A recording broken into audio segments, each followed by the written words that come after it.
5-ാം അധ്യായം. മനുഷ്യപുത്ര, നീ മൂർച്ചയുള്ളൊരു വാളെടുത്ത് ക്ഷൗരക്കത്തിയായി പ്രയോഗിച്ച് നിന്റെ തലയും താടിയും ക്ഷൗരം ചെയ്യുക. പിന്നെ തുലാസെടുത്ത് രോമം തൂക്കി വിഭാഗിക്ക.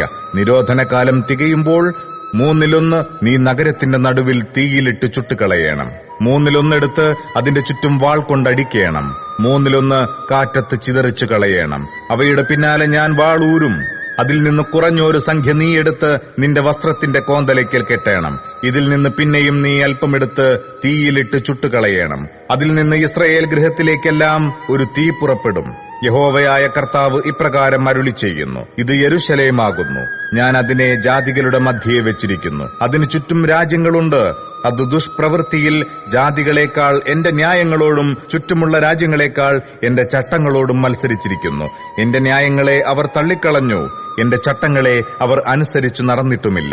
അതുകൊണ്ട് യഹോവയായ കർത്താവ് ഇപ്രകാരം അരുളിച്ചെയ്യുന്നു: നിങ്ങൾ നിങ്ങളുടെ ചുറ്റുമുള്ള ജാതികളെക്കാൾ അധികം മത്സരിച്ച് എന്റെ ചട്ടങ്ങളെ അനുസരിച്ച് നടക്കാതെയും എന്റെ ന്യായങ്ങളെ പ്രമാണിക്കാതെയും ചുറ്റുമുള്ള ജാതികളുടെ ന്യായങ്ങളെ പോലും ആചരിക്കാതെയും ഇരിക്കൊണ്ട് യഹോവയായ കർത്താവ് ഇപ്രകാരം അരുളിച്ചെയ്യുന്നു: ഇതാ, ഞാൻ തന്നെ നിനക്ക് വിരോധമായിരിക്കുന്നു.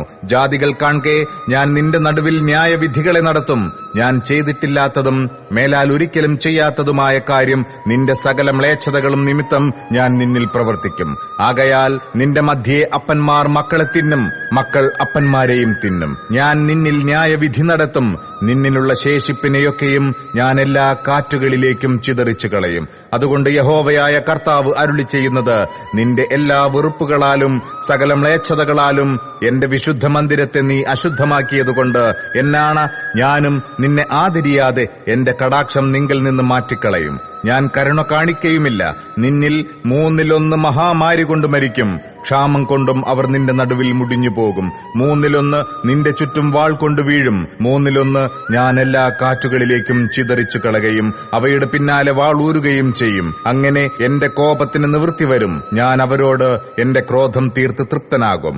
എന്റെ ക്രോധം അവരിൽ നിവർത്തിക്കുമ്പോൾ യഹോവയായ ഞാൻ എന്റെ തീക്ഷ്ണതയിൽ അതിനെ അരുളി ചെയ്തു എന്ന് അവർ അറിയും. വഴിപോകുന്നവരൊക്കെയും കാൺകെ ഞാൻ നിന്നെ നിന്റെ ചുറ്റുമുള്ള ജാതികളുടെ ഇടയിൽ ശൂന്യവും നിന്ദയുമാക്കും.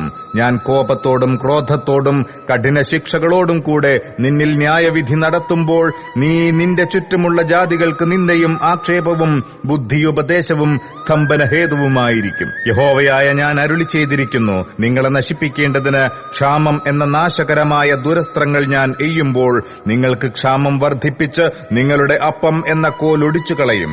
നിന്നെ മക്കളില്ലാതെയാക്കേണ്ടതിന് ഞാൻ ക്ഷാമത്തെയും ദുഷ്ടമൃഗങ്ങളെയും നിങ്ങളുടെ ഇടയിലയക്കും. മഹാമാരിയും കൊലയും നിന്നിൽ കടക്കും. ഞാൻ വാളും നിന്റെ നേരെ വരുത്തും. യഹോവയായ ഞാൻ അരുളി ചെയ്തിരിക്കുന്നു.